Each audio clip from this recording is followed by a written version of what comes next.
සුබ දවසක් වේවා ආදරණීය පුතේ දුවේ.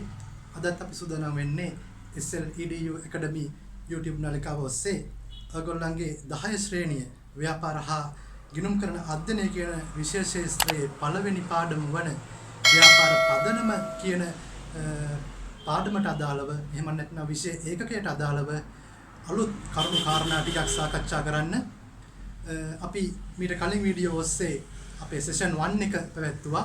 ඒ අනුව මේක තමයි පළවෙනි පාඩමට අදාළව සෙෂන් 2 එක. ඇත්තටම අපි මේ විෂයට අදාළව ව්‍යාපාර හා ගිණුම් කරන අධ්‍යයනය කියන විෂයට අදාළව ඔයගොල්ලෝගේ 10 ශ්‍රේණිය විෂය නිර්දේශයට අදාළව යම් ප්‍රවේශයක් ගත්ත පුතේ. මීට කලින් අපි කතා කළ සෙෂන් එකෙන් අපි යම් ප්‍රවේශයක් ගත්තා. ඒ අනුව අපි කතා කරා ව්‍යාපාරයක් කියන්නේ මොකක්ද?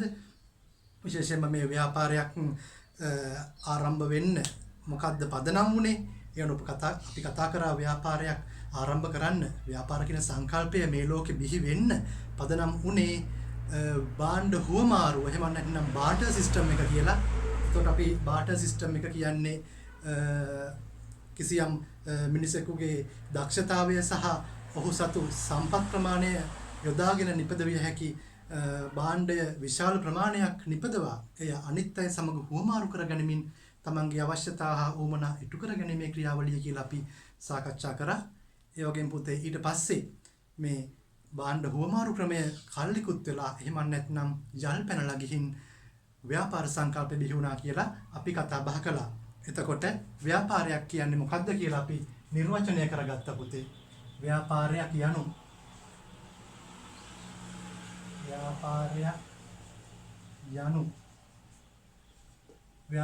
යනු මිනිස් අවශ්‍යතා හා උවමනා සපුරාලීම සඳහා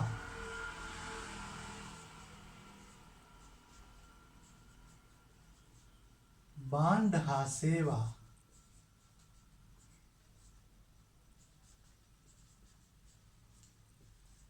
නිෂ්පාදනය හෝ සැපයීම ආශ්‍රිත ඕනෑම ආර්ථික කටයුත්තකි. මෙන්න මේ අපි පුතේ මේ ව්‍යාපාරයක් කියන එක නිර්වචනය කරගත්තා. ව්‍යාපාරයක් කියන්නේ මොකක්ද කියන එක අපි නිර්වචනය කරගත්තා. ඒ අනුව පුතේ අද අපේ මේ දෙවනි සෙෂන් එක මෙතෙන් සිට ආරම්භ වන්නේ මෙන්න මේ ව්‍යාපාරයක් යනු කුමක්ද කියන එකේ තියෙන මෙන්න මේ පද සම්බන්ධයෙන්. මෙන්න මේ පද සම්බන්ධයෙන් වැඩිදුර සාකච්ඡාවකට එහෙම නැත්නම් වැඩිපුර කතා බහකට යොමු කරන්න තමයි පුතේ මෙතෙන් සිට අපි මේ සෙෂන් එක දෙවෙනි සෙෂන් එක ආරම්භ වන්නේ. ඒ අනුව පුතේ අපි මේ නිර්වචනය ආශ්‍රිතව අපි කතා බහ කරන්න ඕන පද කිහිපයක්ම තියෙනවා. ඔයාලා බලනවා ඇති මොනවද මේ මිනිස් අවශ්‍යතා සහ උවමනා කියන්නේ කියලා. ඔයාලා බලනවා ඇති මොකද්ද මේ භාණ්ඩයක් හෝ සේවාවක් කියලා කියන්නේ. ඔයාලා බලනවා ඇති මේ නිෂ්පාදනය කියන්නේ මොකක්ද කියලා. අන්න ඒ වගේ පුතේ මේ ව්‍යාපාර සංකල්පයේ තියෙන මේ පද එකින් එක නිරවුල් කරගෙන අපි අද සෙෂන් එක ඔස්සේ අපේ දෙවන සෙෂන් එක ඔස්සේ ඉදිරියට සාකච්ඡා කරගෙන යමු.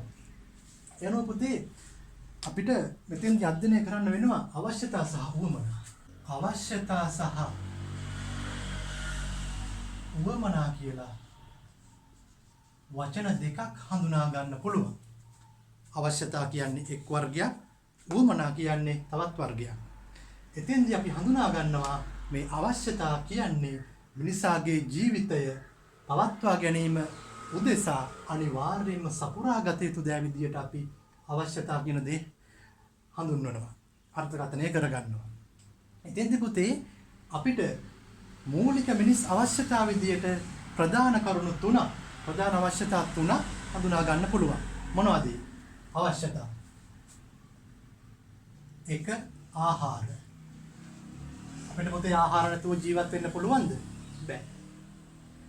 ඊට පස්සේ ඇඳුම්. අපිට පුතේ අද කාලේ ඇඳුම් නැතුව ජීවත් වෙන්න පුළුවන්ද? බෑනේ මිනිස්සු හෝ කියයි. ඊට පස්සේ මොනවද? නිවාස.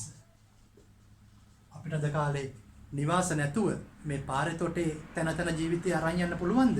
බෑ. අපිට නිවාස අවශ්‍යයි. ඔන්න පුතේ අපි මූලික මිනිස් අවශ්‍යතා විදියට ආහාර, ඇඳුම්, නිවාස කියලා අංග 3ක් හඳුනා ගන්නවා. මූලික මිනිස් අවශ්‍යතා.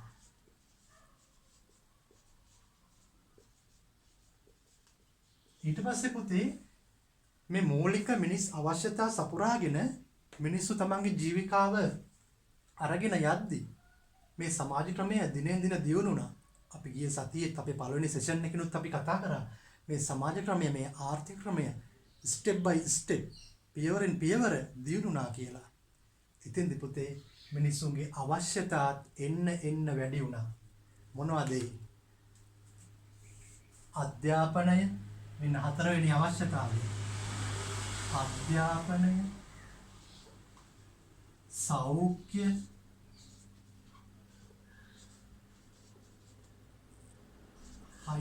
ආරක්ෂාව,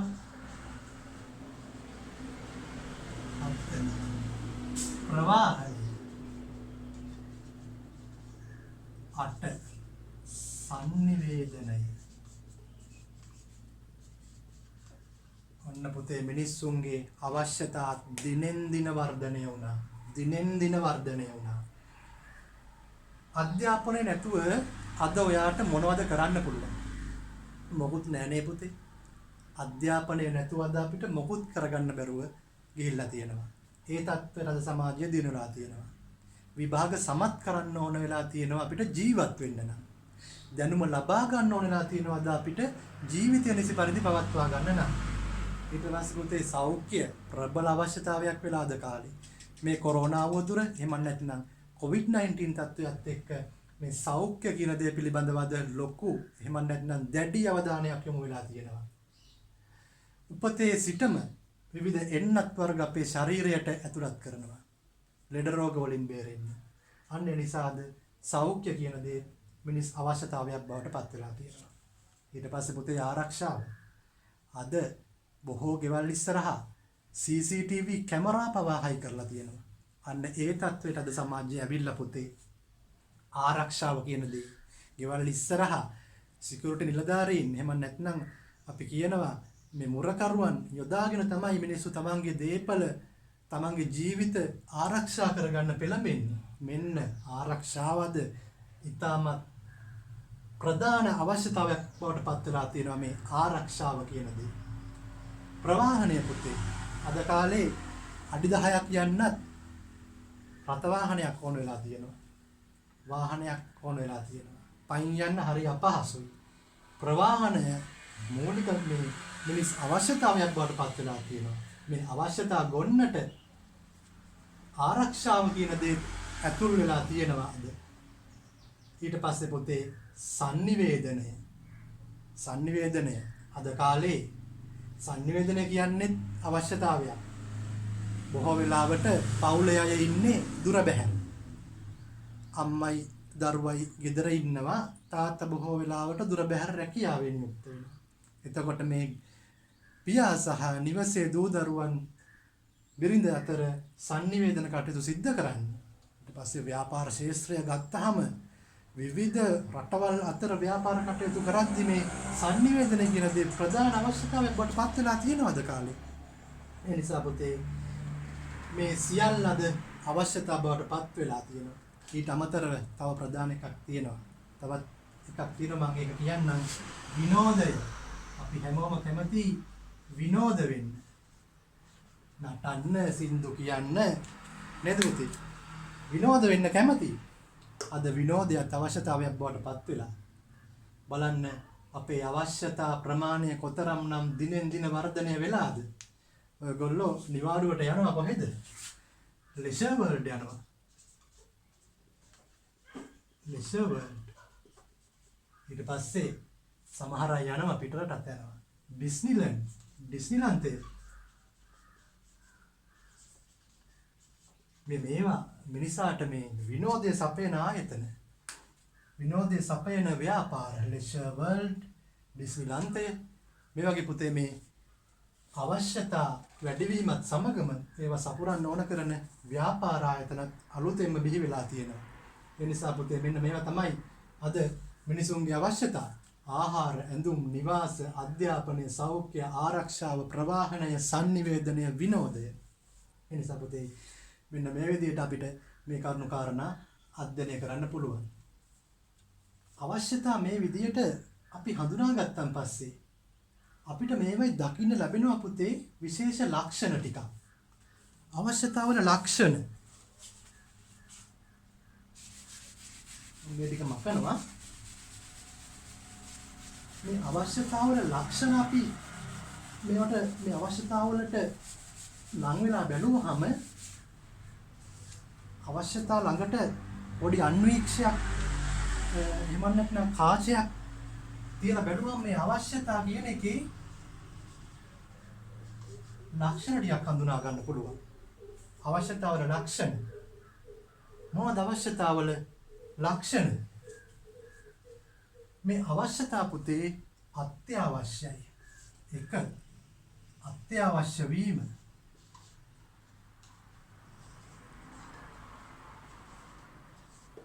ජීවත් වීම සඳහා මේ අවශ්‍යතා අපිට ඕනෙමයි. මේවා නැතුව උදාහරණයක් විදිහට ආහාර නැතුව ජීවත් වෙන්න බෑ. නිවසක් ඇඳුමක් නැතුව ජීවත් වෙන්න බෑ. මේ අවශ්‍යතා ජීවත් වීම සඳහා පුතේ අත්‍යවශ්‍යයි. ඒ වගේම දෙවනි ලක්ෂණය පොදු වීම.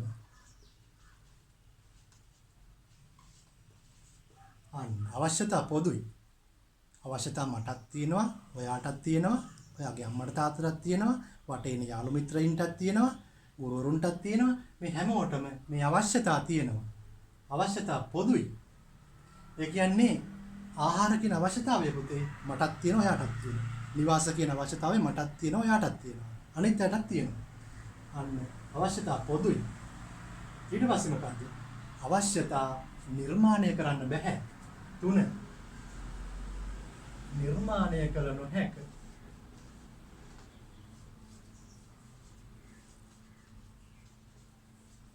අවශ්‍යතාව පොතේ නිර්මාණය කරන්න බෑ.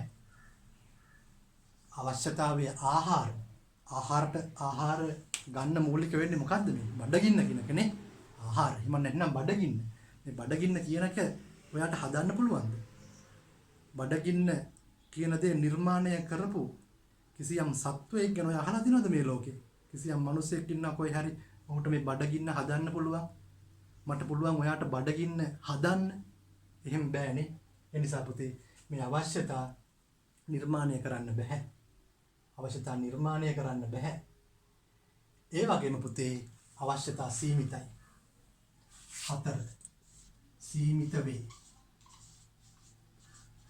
ඔන්න අවශ්‍යතාවල ලක්ෂණ. අවශ්‍යතා සීමිතයි. අවශ්‍යතා 9ක් වගේ අපි හඳුනාගත්තේනේ. ආහාර, නිවාස, ඇඳුම් පැළඳුම්, සෞඛ්‍ය, අධ්‍යාපනය, ආරක්ෂාව, sannivedanaya, ප්‍රවාහනය, ඊට පස්සේ විනෝදය. අන්න ඒ වගේ අවශ්‍යතා බොහොම අතේ ඇඟිලි ගන්නටනේ ගණන් කරන්න පුළුවන්. බොහොම සීමිතයි, ගොඩාක් නැහැ. අන්න පුතේ අවශ්‍යතාවල ලක්ෂණ. ඔන්න ඔය විදිහට අපිට අවශ්‍යතාවල ලක්ෂණ හඳුනා ගන්න පුළුවන්. ඒ වගේම පුතේ තව වර්ගයක් තියෙනවානේ උවමනා කියලා. මෙන්න මේ ව්‍යාපාර සංකල්පය ගැන තමයි මේ අපි කතා කරන්නේ හොඳේ. අපි ව්‍යාපාරයක් කියන්නේ මොකක්ද කියලා මීට කලින් සෙෂන් එකේ අපි ෆස්ට් සෙෂන් එකේ අපි කතා බහ කරා. එතනින් එහාට ගියම අපි ඒකේ තියෙන මේ විශේෂ පද පිළිබඳව අපි මේ දෙවෙනි සෙෂන් එක ඔස්සේ සාකච්ඡා කරනවා, ඉගෙන ගන්නවා. අපි අවශ්‍යතා මොනවද කියලා ඉගෙන ගත්තා. දැන් අපි යනවා උවමනා මොනවද කියලා ඉගෙන ගන්න. උවමනා. පුතේ උවමනා කියන්නේ අවශ්‍යතා සපුරාගත හැකි විවිධ ආකාර, එහෙම නැත්නම් විවිධ මාර්ගයන් උවමනා නම් වේ. අවශ්‍යතා සපුරාගත හැකි විවිධ මාර්ග, එහෙම නැත්නම් ආකාර උවමනා විදියට අපි හඳුන්වනවා. පුතේ උවමනාවල ලක්ෂණ කතා කරන්න කලින් අපි උවමනා වර්ග වලට මොනවද උදාහරණ කියලා පොඩ්ඩක් බලන්න. අපි පුතේ අවශ්‍යතාවයක් විදිහට අඳුනගත්තනේ ආහාර. ආහාර අවශ්‍යතාවය. ආහාර කියන අවශ්‍යතාවය සපුරා ගන්න හැකි ආකාර මොනවද? බත්, පාන්, පිට්ටු, රොටි මේ වගේ විවිධ ආකාරයේ උවමනා තියෙනවා. ගොඩාක් තියෙනවා තමයි. ෆ්‍රයිඩ් රයිස් බුරියානි නේ. ඊට පස්සේ නිවාස. නිවාස කියන අවශ්‍යතාවය සපුරා ගන්න පුළුවන් ආකාර මොනවද? තට්ටු නිවාස, පැල්පත්, තනි තට්ටුවේ නිවාස මේ විදිහට ගොඩාක් තියෙනවා නේ. ගොඩාක් අසීමිත ගොඩාක් තියෙනවා පුතේ. ඊට පස්සේ මොනවද? ආහාර, නිවාස, ඇඳුම්. ඇඳුම් කියන අවශ්‍යතාවය සපුරා ගන්න පුළුවන් ආකාර මොනවද? සාය, හැට්ට, කලිසම, කමිසය, සාරිය, සල්වාර් එක මේ වගේ ගොඩාක් තියෙනවා. මේ තියෙන්නේ අවශ්‍යතා. මේ තියෙන්නේ උවමනා. අවශ්‍යතා සපුරා ගන්න පුළුවන් විවිධ ආකාර තමයි උවමනා විදියට අපි හඳුන්වන්නේ. ඒ නිර්වචන හොඳට මතක තියාගන්න. විභාගයේදී ඔයාලගෙන් අහුවොත් ලියන්න. උවමනා යනු අවශ්‍යතා සපුරා ගත හැකි විවිධ ආකාර වේ කියලා. අන්න පුතේ අවශ්‍යතාවලත් අපි උවමනාවලත් අපි කලින් බැලුවා වගේම ලං වෙලා බැලුවොත් ඒවයි ලක්ෂණ ටිකක් තියෙනවා. මොනවද ඒ ලක්ෂණ? උවමනාවල ලක්ෂණ අපි දැන් කතා කරමු. ඔන්න පුතේ අවශ්‍යතා අත්‍යවශ්‍ය වුණාට උවමනා අත්‍යවශ්‍ය වෙනවද? නෑනේ. එයි මං එහෙම කියන්නේ. අපි ආහාර කියන අවශ්‍යතාවය සපුරා ගන්න බත් කියන උවමනාව තෝරා ගන්නත් පුළුවන්. එහෙම නැත්නම් පාන් කියන උවමනාව තෝරා ගන්නත් පුළුවන්. අපිට බත් කියන උවමනාව අත්‍යවශ්‍ය නැහැනේ. නේද? අපිට බත් කියන උවමනාව අත්‍යවශ්‍ය නැහැ. අපි බත් නොකෑවා කියලා පාන් හෝ පිට්ටු කනවා නම් අපිට යහතින් ජීවත් වෙලා ඉන්න පුළුවන්. අන්න ඒ නිසා මේ උවමනා කියන ඒවා අත්‍යවශ්‍ය නැහැ. එක් උවමනාවක් අත්‍යවශ්‍ය නැහැ. ඒකට වෙනත් උවමනාවක් පරිභෝජනය කරලා හරි අපිට අපේ ජීවිතය පවත්වා ගන්න පුළුවන්. අන්න එහෙනම් උවමනා අත්‍යවශ්‍ය නොවේ. එක ලක්ෂණයක්. අත්‍යවශ්‍ය නොවේ. අත්‍යවශ්‍ය නොවී. ඊට පස්සේ පුතේ උවමනා විවිධාකාරයි නේ. බලන්නකො උවමනා විවිධාකාරයි. ඇඳුම් කියන අවශ්‍යතාවය සපුරා ගන්නට විවිධාකාරයේ උවමනා තියෙනවා. සාය, හැට්ට, කලිසම, කමීස, සාරිය, සල්වාර් ඒ වගේ මේ උවමනා විවිධාකාරයි. ඒවා පොදු නැහැ. අවශ්‍යතා පොදු වුණාට උවමනා විවිධාකාර වේ. ඒ වගේම පුතේ උවමනා නිර්මාණය කරන්න පුළුවන්ද? ඔව් අනිවාර්යෙන්. නිර්මාණය කළ හැකිය. නිර්මාණය කළ හැකිය. මම උදාහරණයක් කියන්නම් පුතේ. ආහාර කියන අවශ්‍යතාවය අපි කතා කරානේ කලින් අපිට නිර්මාණය කරන්න බෑ කියලා. අවශ්‍යතාව නිර්මාණය කරන්න බෑ කියලා අපි කතා කරානේ. පුතේ අපිට බඩගින්න ආහාර වලට පදනම් වෙන්නේ බඩගින්නනේ. ඉතින් බඩගින්න අපිට කාටවත් බලෙන් හදවන්න බෑනේ. ඒත් පුතේ මේ උවමනා අපිට හදන්න පුළුවන්. ආහාර කියන අවශ්‍යතාවය සපුරා ගන්න ඕන කරන උවමනා අපිට හදන්න පුළුවන්. බතක් උයන්න පුළුවන් රයිස් කුකර් එකේ ගහලා. පාන් ගෙඩියක් හදන්න පුළුවන්. පිට්ටු හදන්න පුළුවන්. රොටි හදන්න පුළුවන්. නේද? අන්න එහෙනම් උවමනා අපිට හදන්න පුළුවන්. එහෙම නැත්නම් නිර්මාණය කරන්න පුළුවන්. ඔයාලා අම්මා ලිප මත තැටියක් තියලා රොටි පුච්චනවා. අන්න රොටි හදනවා. එහෙනම් මේ රොටි කියන්නේ උවමනාවක්. අපිට ඒක හදන්න පුළුවන්. ඇඳුම සාය කියන දේ අපිට මහන්න පුළුවන්. තට්ටු නිවාසයක් ඉංජිනේරුවෙකුට එහෙම නැත්නම් කන්ස්ට්‍රක්ෂන් කරන ආයතනයකට තට්ටු නිවාසයක් හදන්න පුළුවන්. අන්න පුතේ අවශ්‍යතා නිර්මාණය කරන්න බැරි වුණාට උවමනා නිර්මාණය කළ හැකිය. ඒ වගේම පුතේ උවමනා අසීමිත වේ. අසීමිත වේ. අපි කියනවා උවමනා අසීමිතයි කියලා. බත් ආහාර කියන අවශ්‍යතාවය සපුරා ගන්න බත් පාන් රොටි පිට්ටු ෆ්‍රයිඩ් රයිස් බුරියානි වටලප්පන් තෝසේ විවිධනේ අසීමිතව තියෙන ගණන් කරන්න බැරි ප්‍රමාණයක් තියෙනවා.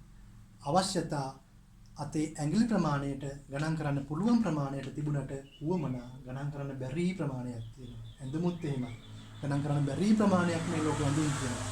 ආහාර වර්ග තියෙනවා. නිවාසත් වෙන විවිධ මාදිලිය නිවාස තියෙනවා. ඒ නිසා පුතේ උවමනා අසීමිත වේ.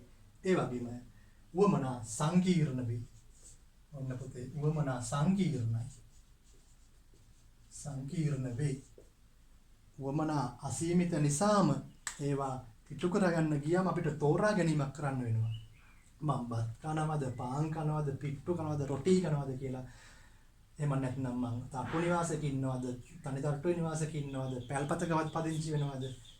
ඇඳුම් ගත්තාම පාටියකට යන්න ගියන් ඔයාලට ඒක හොඳටම අත්දැකීම් තියෙනවා. මං සායක් අඳිනවද, හැට්ටයක් අඳිනවද, එහෙම නැත්නම් කලිසමක් කමීසයක් අඳිනවද, සල්වාරයක් අඳිනවද, ගැණු කෙනෙක් නම් සාරියක් අඳිනවද? අන්න ඒ වගේ මේවා තෝරා ගැනීමක් කරන්න වෙනවා. ඒවා අසීමිත නිසා. අන්න ඒ නිසාම වමනා ඉටු කරගන්න ගියා මේක සංකීර්ණයි. වමනා හරිම සංකීර්ණයි පුතේ. ඔන්න ඔය විදිහට අපි අවශ්‍යතා සහ වමනා හඳුනා ගන්නවා. ඒවා ඔන්න ඔය විදිහට ඒවයි ලක්ෂණ අපි කතා බහ කරනවා පුතේ. හොඳට මේවා අධ්‍යයනය කරන්න. මේවා ඔයාගේ විභාගයට විතරක් නෙමෙයි. ඔයාගේ ජීවිතේට ඉතාමත් වැදගත් වෙන කරුණු කාරණා. මේවා ඉතාමත් නිර්වුල්ව අපි කියලා දෙද්දි මේ වීඩියෝ මාලාව ඔස්සේ ඔයා හොඳට අහුම්කම් දෙන්න, හොඳට ධාරණය කරගන්න. එතකොට ඔයාට විභාගෙට ඒ සාමාර්ථයක් ගන්නවා වගේම ඔයාට ඔයාගේ ජීවිතය පවත්වාගෙන යන්න මෙතනින් එහාට අධ්‍යාපන කටයුතු වලට ඉතාමත් මේ කරුණු කාරණා පුතේ වැදගත් වෙයි. ඒ නිසා අපි ඊළඟ පියවරට යමු. අපි ව්‍යාපාරයක් කියන්නේ මොකක්ද කියලා නිර්වචනය කරගත්තා. ඊට පස්සේ අවශ්‍යතා සහ උවමනා මොනවද කියලා අපි හඳුනාගත්තා. ඊට පස්සේ පුතේ මොනවද ඊළඟට තියෙන්නේ? මම මේක ඉරි ගහලා තියෙනවා. අවශ්‍යතා සහ උවමනා ගැන ඉගෙන ගත්තා. ඊට පස්සේ භාණ්ඩ හා සේවා ගැනත් අපිට ඉගෙන ගන්න තියෙනවා. භාණ්ඩ හා සේවා ගැනත් පුතේ අපිට ඉගෙන ගන්න තියෙනවා. භාණ්ඩයක් කියන්නේ මොකද්ද? සේවාවක් කියන්නේ මොකද්ද? ඊට පස්සේ නිෂ්පාදන ව්‍යාපාර ගැනත් අපි අධ්‍යයනය කරන්න තියෙනවා.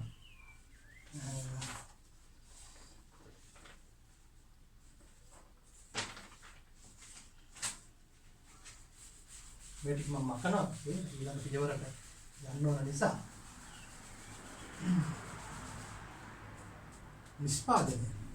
අපි භාණ්ඩ හා සේවා ගැන කතා කරන්න කලින් පුතේ අපි නිෂ්පාදනය ගැන කතා කරමු. නිෂ්පාදන ව්‍යාපාර ගැන.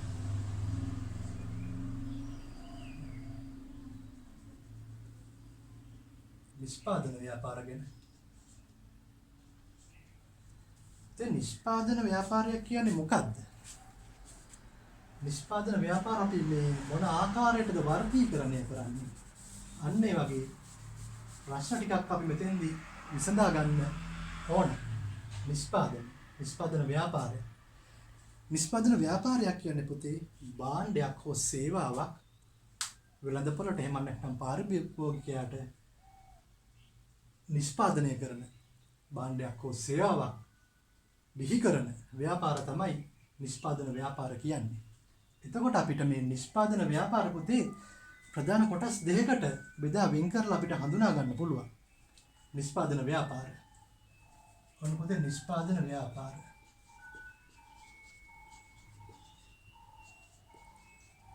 නිෂ්පාදන ව්‍යාපාර කිව්වම ප්‍රධාන කොටස් දෙකකට මම වෙන් කරනවා. භාණ්ඩ නිෂ්පාදනය කිරීමේ ව්‍යාපාර.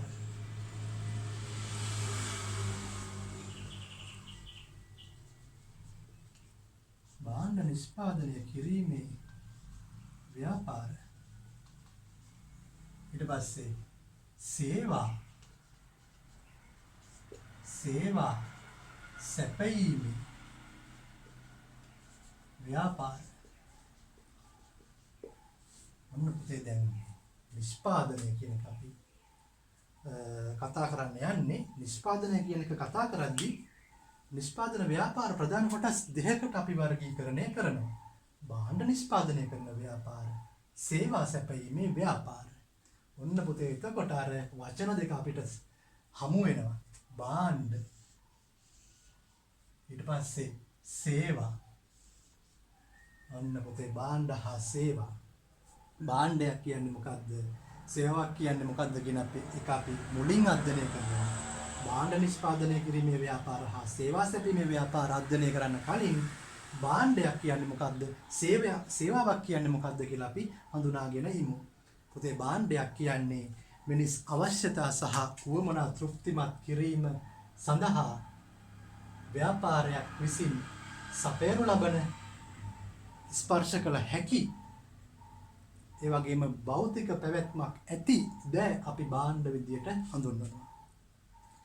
ව්‍යාපාරයක් විසින් පාරිභෝගිකයාට සපයනු ලබන ස්පර්ශ කළ හැකි අතින් අල්ලා බැලිය හැකි මේ පෑන බලන්න මට අතින් අල්ලන්න පුළුවන්.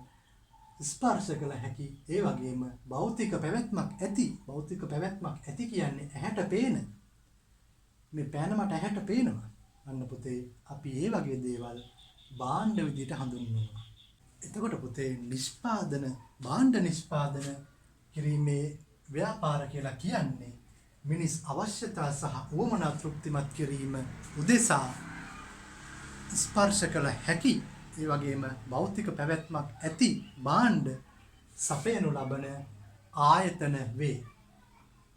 භාණ්ඩ නිෂ්පාදනය කිරීමේ ව්‍යාපාර කියන්නේ මිනිස් අවශ්‍යතා සහ උවමනා තෘප්තිමත් කිරීම සඳහා ස්පර්ශ කළ හැකි ඒ වගේම භෞතික පැවැත්මක් ඇති දෑ එහෙම නැත්නම් භාණ්ඩ නිෂ්පාදනය කරනු ලබන ව්‍යාපාර ආයතන වේ. එතකොට පුතේ අපිට සිද්ධ වෙනවා ඒවට උදාහරණ මොනවද කියලා හඳුනගන්න. මම ඔයාලට කියන්නම් භාණ්ඩ නිෂ්පාදනය කිරීමේ ව්‍යාපාරවලට උදාහරණ යුනිලිවර් ආයතනය. මේ උදාහරණ මේ භාණ්ඩ නිෂ්පාදනය කිරීමේ ව්‍යාපාරවලට යුනිලිවර් සමාගම මොනවද සපයන්නේ? සන්ලයිට්. මොනවද? Life boy. ඔන්න පුතේ මේ වගේ ඇහැට පේන අතින් අල්ලා බලන්න පුළුවන් ස්පර්ශ කරන්න පුළුවන් භාණ්ඩ සපයන ව්‍යාපාර මේ. තව මොනවද? ෆොන්ටෙරා ආයතනය.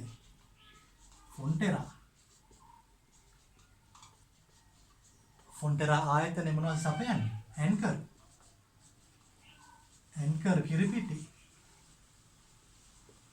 තව මොනවද? දම්රෝ ආයතනය. දම්රෝ මොනවද සපයන්නේ? මේස, පුටු, ඇඳන් මේ වගේනේ. ඉතින් මේ වගේ භාණ්ඩ සපයන ව්‍යාපාර තියෙනවා. නිෂ්පාදන ව්‍යාපාර කොටස් දෙකයි. භාණ්ඩ නිෂ්පාදනය කිරීමේ ව්‍යාපාර සහ සේවා සැපයීමේ ව්‍යාපාර. ඒ අතරින් භාණ්ඩ නිෂ්පාදනය කිරීමේ ව්‍යාපාර වලට උදාහරණ විදිහට අපි හඳුනා ගන්නවා යුනිලිවර් සමාගම, ෆොන්ටෙරා සමාගම, ඇන්කර් කිරිපිටි සපයන ෆොන්ටෙරා සමාගම, දම්රෝ ආයතනය. මේවා සපයන්නේ භාණ්ඩ. ඇහැට පේන ඒ කියන්නේ භෞතික පැවැත්මක් තියෙන ස්පර්ශ කර බැලිය හැකි, අල්ලා බැලිය හැකි භාණ්ඩ සපයන ව්‍යාපාර තමයි මේ. හරිනේ. පුතේ මේ ව්‍යාපාර භාණ්ඩ සපයනකොට සලකා බලන ප්‍රධාන කරුණු තුනක් තියෙනවා. මොනවද මේ ප්‍රධාන කරුණු?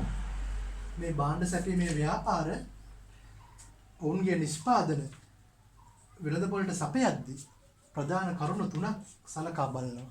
ඒ කරුණු තමයි පළවෙනි කරුණ පාරිභෝගික රුචිකත්වය.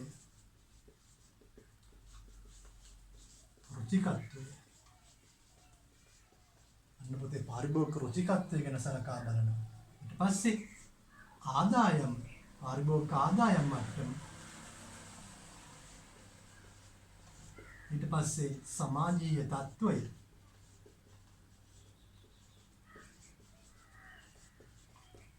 අන්න පුතේ අපි භාණ්ඩ නිෂ්පාදනය කිරීමේ ව්‍යාපාර ඔවුන්ගේ නිෂ්පාදන, ඔවුන්ගේ මෙන්න මේ කියන භාණ්ඩ වෙළඳපොළට එහෙම නැත්නම් පාරිභෝගිකයාට සපයද්දී අපිට දෙද්දී ඒගොල්ලන්ගේ නිෂ්පාදන ඒගොල්ලෝ සලකා බලන ප්‍රධාන කරුණු තුන තමයි මේ පාරිභෝගික රුචිකත්වය එහෙම නැත්නම් පාරිභෝගිකයාගේ කැමැත්ත සලකා බලනවා. ඔවුන් අපි මේ නිෂ්පාදන වලට කැමති නැත්නම් පාරිභෝගිකයෝ, ඒ කියන්නේ අපි ඔවුන් මේ නිෂ්පාදන අපිට අලෙවි කරන්නේ නැහැ. ඒකයි මේ පාරිභෝගික රුචිකත්වය කියන එක, පාරිභෝගික කැමැත්ත කියන එක ඔවුන් සලකා බලන්නේ. ආදායම් මට්ටම, අපේ ආදායම් මට්ටම, අපිට මේ භාණ්ඩ මිලදී ගන්න ප්‍රමාණවත් ආදායමක් අපිට ලැබෙනවද කියලා මේ ව්‍යාපාර ආයතන සලකා බලනවා. ඒ වගේම ප්‍රති සමාජීය තත්ත්වය අපිට තියෙන්නේ ඉහළ සමාජීය තත්ත්වයක්ද පහළ සමාජීය තත්ත්වයක්ද කියලා උන් සලකා බලනවා. අන්න ඒ වගේ පුතේ මෙන්න මේ කරුණු සලකා බලා තමයි භාණ්ඩ නිෂ්පාදනය කිරීමේ ව්‍යාපාර වෙළඳපොළට එහෙම නැත්නම් අපිට ඔවුන්ගේ නිෂ්පාදන එහෙම නැත්නම් ඔවුන්ගේ භාණ්ඩ ලබා දෙන්නේ, අලෙවි කරන්නේ. ඒ වගේම පුතේ අපිට දැන් අධ්‍යයනය කරන්න වෙලා තියෙනවා මොනවද මේ සේවා සැපීමේ ව්‍යාපාර කියන්නේ කියලා. සේවා සැපීමේ ව්‍යාපාර කියන්නේ මිනිස් අවශ්‍යතා සහ උවමනා තෘප්තිමත් කිරීම සඳහා යම් ක්‍රියාවක් හෝ ක්‍රියාවලියක් සපයන ආයතන එහෙම නැත්නම් ව්‍යාපාර තමයි සේවා සැපීමේ ව්‍යාපාර කියන්නේ. යම් ක්‍රියාවක් හෝ ක්‍රියාවලියක් සපයන ව්‍යාපාරය. පුතේ මේ සේවා සැපීමේ ව්‍යාපාර වලට උදාහරණ මොනවද? අපි කියනවා රෝහල්. රෝහල් කියන්නේ සේවා සැපීමේ ව්‍යාපාර වලට උදාහරණයක්. රෝහල් සපයන සේවා මොකක්ද? සෞඛ්‍ය සේවයනේ. සෞඛ්‍ය සේවය.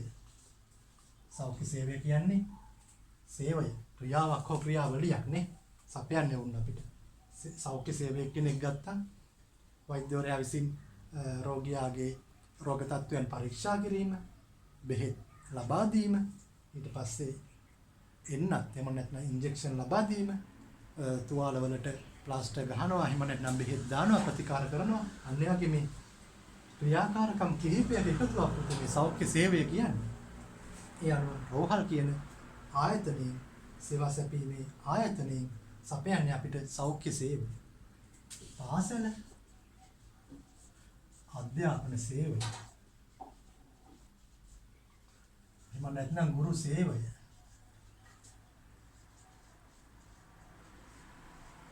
පස්සේ රක්ෂණ ආයතන.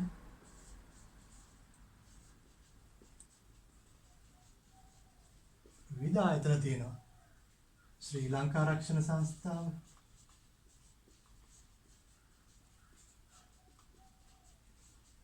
ජනශක්ති රක්ෂණ සංස්ථාව, ජනශක්ති රක්ෂණ ආයතනය,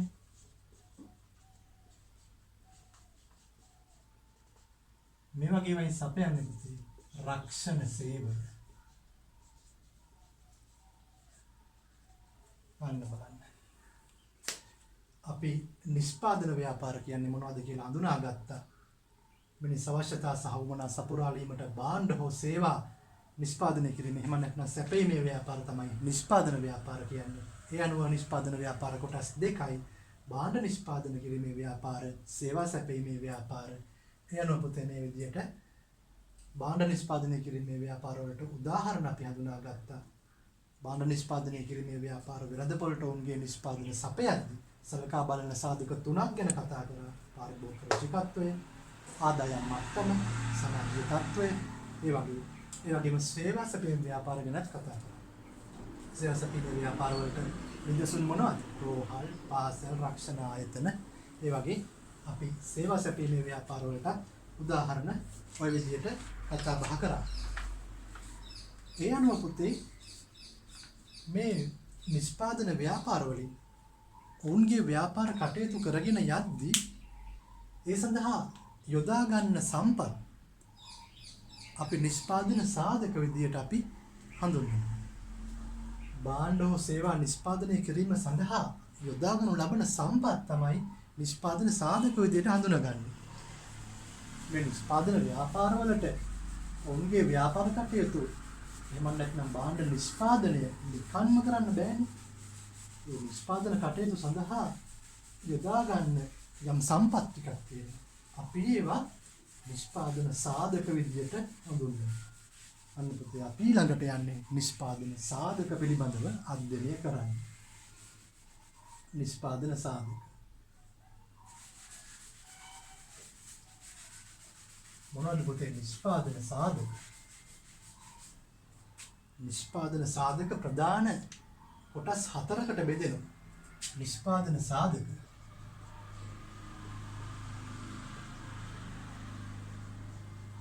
නිෂ්පාදන සාධක. ප්‍රධාන කොටස් 4යි.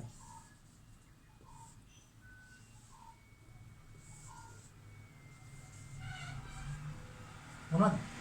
පළවෙනි එක භූමිය.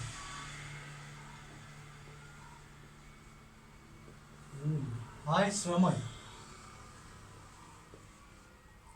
ඊට පස්සේ ප්‍රාග්ධනය.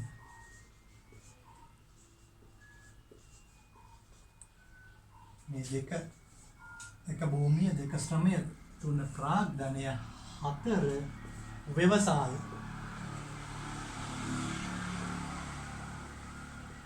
අන්න පුතේ නිෂ්පාදන සාධක. ප්‍රධාන කොටස් 4යි. භූමිය, ශ්‍රමය, ප්‍රාග්ධනය, ව්‍යවසාය. අන්න පුතේ අපිට දැන් කාලය මොනවද මේ භූමියට අයිති වෙන්නේ, මොනවද මේ ශ්‍රමයට අයිති වෙන්නේ, ප්‍රාග්ධනය, ව්‍යවසාය, මේවා පිළිබඳව අපි දැන් අධ්‍යයනය කරන්න ඕනේ. නිෂ්පාදන සාධක කියන්නේ භාණ්ඩ හා සේවා නිෂ්පාදනය සඳහා ව්‍යාපාර විසින් භාවිත කරනු ලබන සම්පත්නේ නිෂ්පාදන සාධක කියන්නේ. අන්න නිෂ්පාදන සාධක ප්‍රධාන කොටස් 4යි. භූමිය, ශ්‍රමය, ප්‍රාග්ධනය, ව්‍යවසාය කියලා. භූමිය කියන්නේ ව්‍යාපාර විසින් භාණ්ඩ හා සේවා නිෂ්පාදනයට යොදවා ගනු ලබන ස්වභාව ධර්මයෙන් දායාදයක් ලෙස ලැබී ඇති සම්පත්. ස්වභාව ධර්මයෙන් අපිට ලැබී ඇති සම්පත් තමයි භූමිය විදිහට අපි හඳුන්වන්නේ. මොනවද පුතේ භූමිය උදාහරණ? ව්‍යාපාර විසින් භාණ්ඩ හා සේවා නිෂ්පාදනයේදී යොදා ගනු ලබන ස්වභාව ධර්මයෙන් ලැබී ඇති සියලුම දේ භූමිය. මොනවද? ඉරුවෙලිය, මොනවද? පස්ස, ස්වභාවික සුළඟ,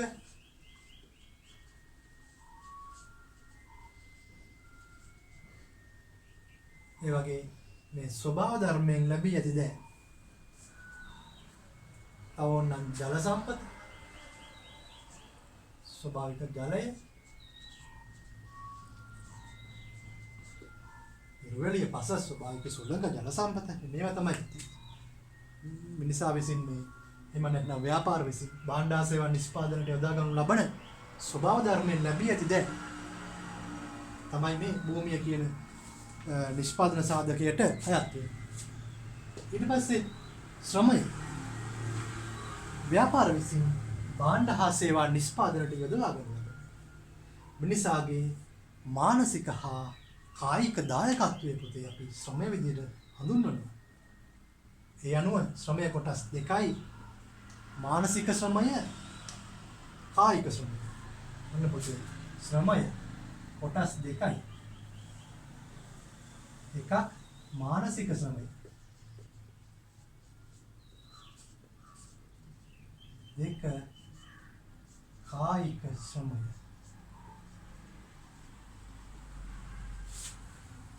ව්‍යාපාරවල පුතේ සේවකයෝ වැඩ කරනවනේ. අන්නේ සේවකයෝ මහන්සි වෙලා වැඩ කරද්දී ඔවුන් සපයන්නේ ආයතනයට ඔවුන්ගේ මහන්සිය, ඔවුන්ගේ වෙහෙස තමයි භාණ්ඩ හා සේවා නිෂ්පාදනයට ශ්‍රමිකයෝ එහෙම නැත්නම් ව්‍යාපාරවල වැඩ කරන පුද්ගලයෝ සපයන්නේ. අන්න පුතේ එතකොට වුන් තමන්ගේ මානසික වෙහෙස එහෙම නැත්නම් මානසික දායකත්වය සපයනවා එක්තරා සේවකයෝ කොටසක්. කායික ශ්‍රමය, කායික වෙහෙස සපයනවා තවත් කොටසක්. මානසික ශ්‍රමය සපයන්නේ කවුද පුතේ? වෛද්‍යවරු. වෛද්‍යවරු සපයන්නේ ඔවුන්ගේ මානසික ශ්‍රමය. ඔවුන් නිතරම ඔවුන්ගේ මනස වෙහෙසවල තමයි ලෙඩ රෝග හඳුනගන්නේ, ඒවට ප්‍රතිකාර කරන්නේ. වෛද්‍යවරු මානසික ශ්‍රමය තමයි ඔවුන් සපයන්නේ. ඊට පස්සේ ඉංජිනේරුවෝ සපයන්නේ පුතේ මානසික ශ්‍රමයක්. ඔවුන්ගේ මනස තමයි නිතරම වෙහෙසවල ව්‍යාපාර කටයුතු සඳහා වුන් දායකත්ව සපයන්නේ තමන්ගේ මනස වෙහෙසවල. අන්නපොතේ ඉංජිනේරුවොත් මානසික ශ්‍රමය තමයි සපයන්නේ. තුන් ගණකාධිකාරීවරු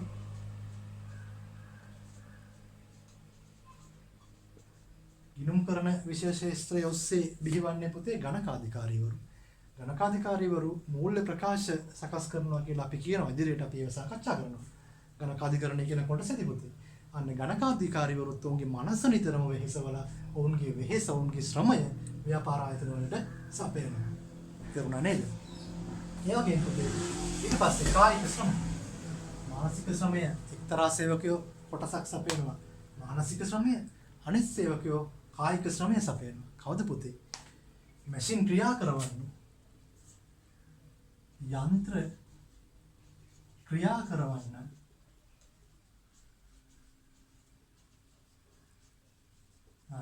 යන්ත්‍ර ක්‍රියා කරවන අය එහෙම නැත්නම් සේවකයෝ ඔවුන්ගේ කය ඇඟ මහන්සි කරනවා. රෝදි කරකවන්න ඊට පස්සේ ඒවට ඒ යන්ත්‍ර වලට තෙල් දාන්න නිතරම මේ ඇඟ මහන්සි කරනවා පුතේ. අන්න ඒ නිසා වුන් සපයන්නේ ව්‍යාපාර වලට කායික ශ්‍රමයක්. යන්ත්‍ර ක්‍රියා කරවන්න. ඊට පස්සේ පිරිසිදු කිරීමේ සේවකයන්.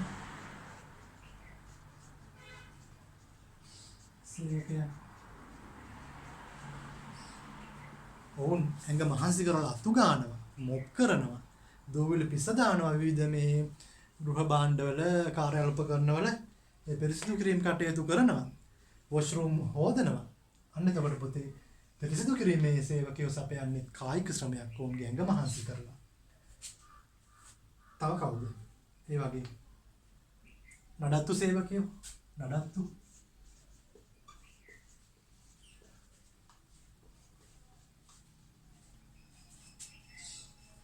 විවිධ යන්ත්‍ර සූත්‍ර නඩත්තු කරන්නේ සේවකයෝ.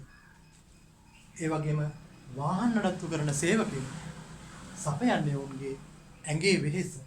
ඒ කියන්නේ කායික ශ්‍රමය තමයි ඔවුන් සපයන්නේ. අන්න ඒ වගේ පුතේ ශ්‍රමය කියන එක ප්‍රධාන කොටස් දෙකයි. මානසික ශ්‍රමය, කායික ශ්‍රමය. ඊට පස්සේ තව නිෂ්පාදන සාධකයක් තියෙනවා. තුන්වෙනි එක ප්‍රාග්ධනය. නිෂ්පාදන කටයුතු සඳහා යොදවා ගනු ලබන මිනිසා විසින් නිෂ්පාදනය කරන ලද මිනිසා විසින් නිෂ්පාදනය කරනු ලබන එහෙමත් නැත්නම් මිනිසා විසින් සකස් කරනු ලබන සියලුම දෑ ප්‍රාග්ධනයට අයත් වෙනවා. නිෂ්පාදන කටයුතු සඳහා යොදවා ගනු ලබන මිනිසා විසින් සකස් කළ දෑ, මිනිසා විසින් හදපු දේවල් ප්‍රාග්ධනය කියන නිෂ්පාදන සාධකයට අයිති වෙනවා. මොනවද පුතේ? යන්ත්‍ර සූත්‍ර, රථවාහන, ගොඩනැගිලි,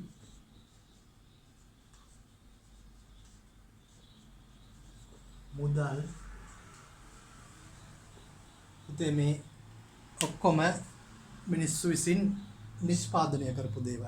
කවුරු හෝ පුද්ගලයෙක් විසින් නිෂ්පාදනය කරලා ව්‍යාපාරිකයෝ මේවා අරන් ගිහිල්ලා උන්ගේ ව්‍යාපාර තුළට යොදවලා නිෂ්පාදන කටයුතු, අලුත් භාණ්ඩ හා සේවා නිෂ්පාදන කටයුතු සිද්ධ කරනවා.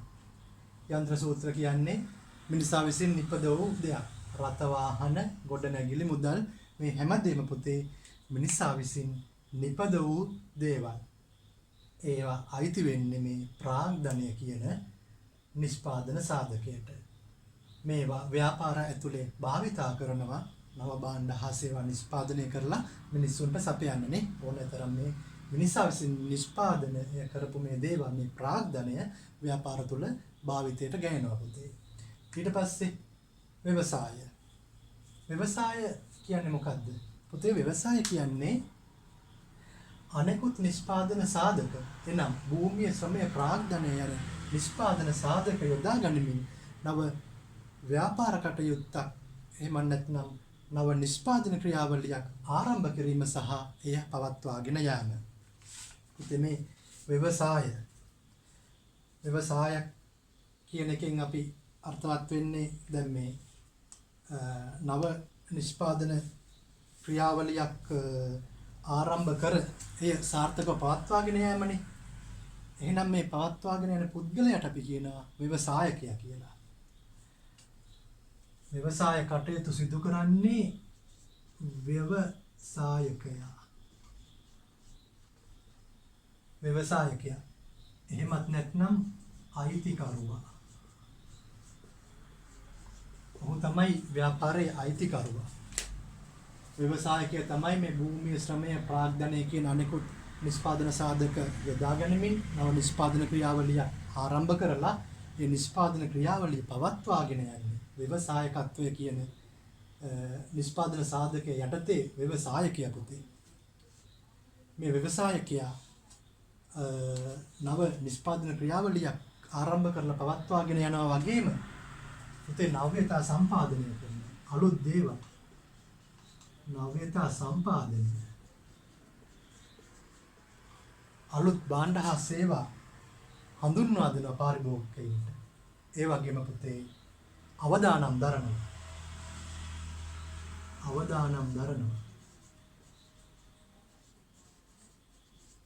මේ ව්‍යවසාය එහෙම නැත්නම් ඒ යටතේ ව්‍යවසායකයා අවදානම් දරනවා. ඔහු පටන් ගන්න අලුත් නිෂ්පාදන ක්‍රියාවලිය සාර්ථක වෙන්නත් පුළුවන් අසාර්ථක වෙන්නත් පුළුවන්. ඒ නිසා අවදානම් දරනවා.